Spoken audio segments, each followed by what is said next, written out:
America और Iran के बीच 4 महीने तक चले संघर्ष के बाद हुए अंतरिम समझौते के तहत युद्ध विराम को आगे बढ़ाने और तनाव कम करने की दिशा में कूटनीतिक प्रयास लगातार जारी हैं। दोनों देशों की टीम इस सप्ताह कतर की राजधानी दोहा पहुंच रही है, लेकिन बातचीत को लेकर अब भी असमंजस बना हुआ है।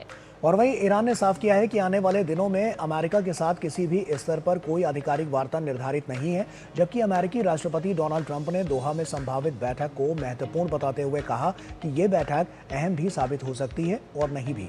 व्हाइट हाउस के अनुसार अमेरिकी राष्ट्रपति डोनाल्ड ट्रंप ने अपने विशेष दूत स्टीव विटकॉफ और अपने दामाद जेरेड कुशनर को वार्ता दल का नेतृत्व सौंपा है।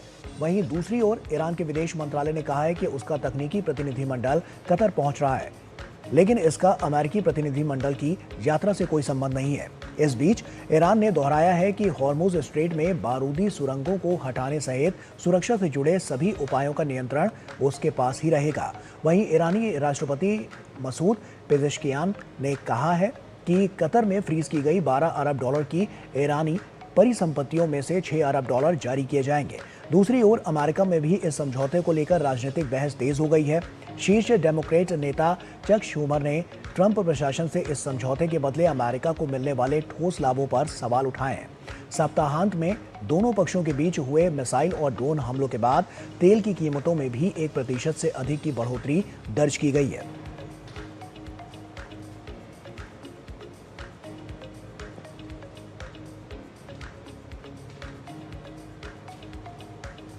तो साफ तौर पर देखें तो इंटरनेशनल लेवल पर जिस तरह की स्थितियां हैं वो साफ तौर पर इशारा कर रही हैं कि क्या कुछ इसमें बहुत अहम होता हुआ नजर आ रहा है।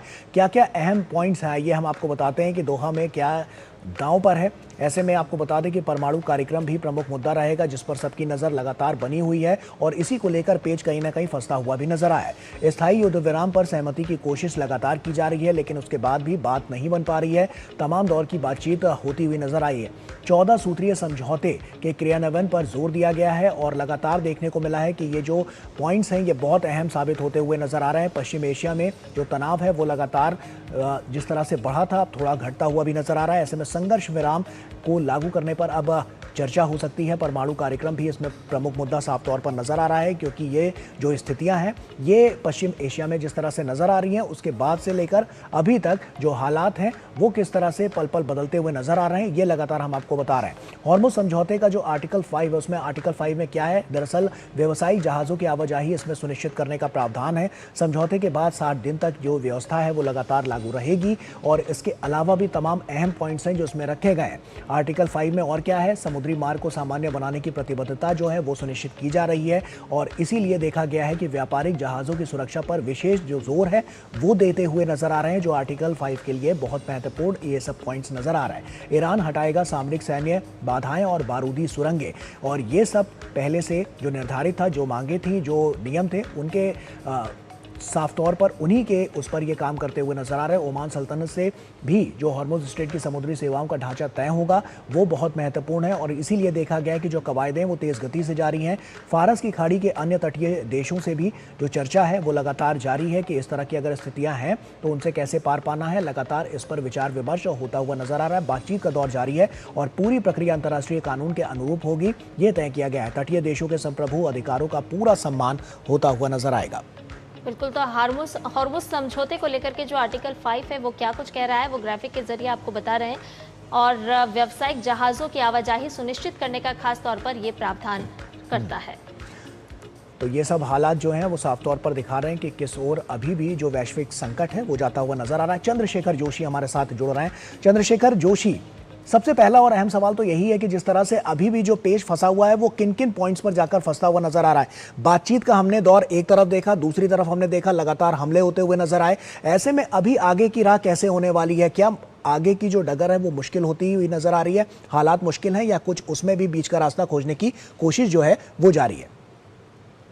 बिल्कुल गौरव, देखिए आगे की राह मुश्किल तो नहीं कही जा सकती है, लेकिन ये आगे बढ़ने में काफी कुछ परेशानियां आ रही हैं। और जिस तरह का ये पूरा तनाव हमने देखा है पश्चिम एशिया में, इस तरह का पैटर्न पहले भी देखा गया है। दोनों देशों के बीच में बातचीत होती है, लेकिन खासकर अगर हम ईरान की बात करें तो ईरान लास्ट मोमेंट तक इसको डिनाई करता है, कहता है कि हमारी ओर से कोई बातचीत नहीं की जा रही है। तो इस तरह का पैटर्न हमने पहले भी देखा है।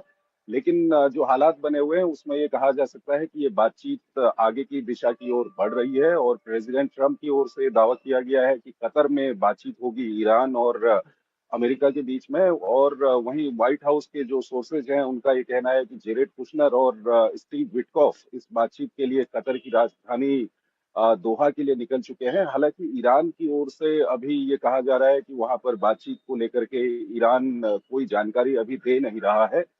लेकिन महत्वपूर्ण बात यह है कि बातचीत होने वाली है कतर की राजधानी दोहा में, और इस बातचीत में जो एक मेमोरेंडम ऑफ अंडरस्टैंडिंग दोनों देशों के बीच में जो हस्ताक्षर हुआ था उसको आगे बढ़ाने के लिए और फाइनल समझौते की ओर बढ़ने के लिए ये बातचीत वहां पर की जाएगी। और साथ ही साथ जो हॉर्मुज में हमने पिछले 3 4 5 दिनों में कुछ थोड़ा बहुत तनातनी वहां पर देखी, उस तनातनी को दूर करने और आने वाले समय में इस तरह की वहां पर कोई परेशानी ना हो, इसको लेकर भी ये बातचीत वहां पर कतर की राजधानी दोहा में होने वाली है। तो काफी महत्वपूर्ण बातचीत है। इस सब के बीच एक नया डेवलपमेंट ये हुआ है कि जो ओमान और फ्रांस की ओर से कल घोषणा की गई थी कि ओमान और फ्रांस मिलकर के जो ओमान का हॉर्मुज में जो ओमान का इलाका है, ओमान का जो समुद्री इलाका है वहां पर डीमाइनिंग करेंगे, तो ईरान की ओर से इसका विरोध किया गया है। लेकिन ये देखना काफी महत्वपूर्ण होगा कि कल ही वहां पर ओमान में ईरान और ओमान के अधिकारियों की बैठक हुई थी कि हॉर्मुज को किस तरह से दोनों देश मिलकर वहां पर नियंत्रित कर सकते हैं, किस तरह से वहां पर विमानों की आवाजाही को सुनिश्चित कर सकते हैं। तो ये कहीं ना कहीं ओमान और ईरान के बीच में डिफरेंस आने शुरू हो गए हैं यहाँ पर हॉर्मुज को लेकर के।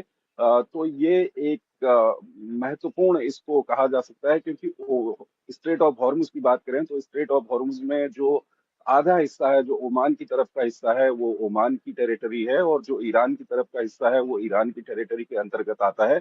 और इस सब के बीच खबर ये भी है कि जो ओमान की टेरिटरी के अंतर्गत जो स्ट्रेट ऑफ हॉर्मुज आता है वहां से जो जहाज हैं उनकी आवाजाही चल रही है। पिछले 24 घंटे की हम बात करें तो 24 जहाज वहां से निकल चुके हैं।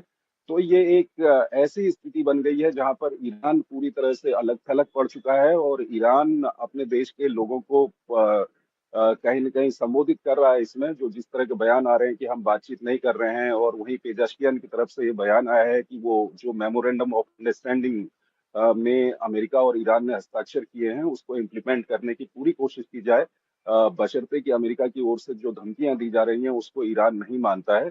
तो कुल मिलाकर यहाँ पर ये देखा जाए कि ईरान कहीं ना कहीं अंतर्राष्ट्रीय रूप से अलग थलग पड़ते जा रहा है, लेकिन इस मामले को सुलझाने के लिए जो बातचीत कतर की यह है कि राजधानी चाहे दोहा अमेरिका में। की बात हो या ईरान की बात हो, दोनों अपनी अपनी जीत के दावे कर रहे हैं कि इसमें हम जीते हमारे तुम्हारे, या दोनों अपनी विन विन सिचुएशन अपनी बताते हुए नजर आ रहे हैं। पहला सवाल तो ये है कि अगर ये मौजूदा स्थिति है तो क्या परमाणु कार्यक्रम को लेकर भी बातचीत आगे बढ़ सकती है, और अगर ये बढ़ती है तो इसका हॉर्मुज स्ट्रेट पर भी क्या असर पड़ता हुआ नजर आएगा कि अगर स्थितियां कहीं ना कहीं अनुकूल नहीं होती हैं तो?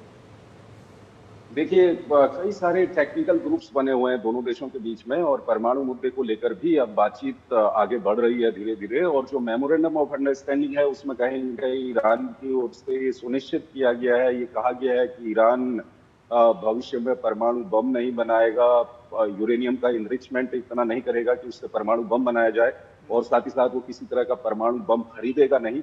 तो ये तो ईरान की ओर से सुनिश्चित किया गया है, लेकिन इसके जो टेक्निकल टर्म है कि इनरिचमेंट कितने परसेंटेज तक ईरान कर सकता है, और उसकी जो निगरानी है आईएईए कैसे करेगा, साथ ही साथ वहां पर जो near about weapon grade uranium 440 kilo पड़ा हुआ है उसका क्या करना है, उसको किस तरह से डिग्रेड करना है, इसके लिए ये बैठकों के दौर अब शुरू हो गए हैं। और दोहा में जो बैठक हो रही है इसको एक इसका हिस्सा माना जा सकता है। तो कुल मिलाकर ये कहा जा सकता है कि कहीं न कहीं ये मामला सकारात्मक दिशा की ओर आगे बढ़ रहा है। और उधर लेबनान और इजराइल की हम बात करें तो लेबनान और इजराइल के बीच में एक अच्छा वहां पर समझौता हुआ है युद्ध विराम को लेकर के, लेकिन हिजबुल्लाह इसको मानने को तैयार नहीं है, और इजराइल जो है वो दक्षिणी लेबनान से हटने के लिए तैयार नहीं है।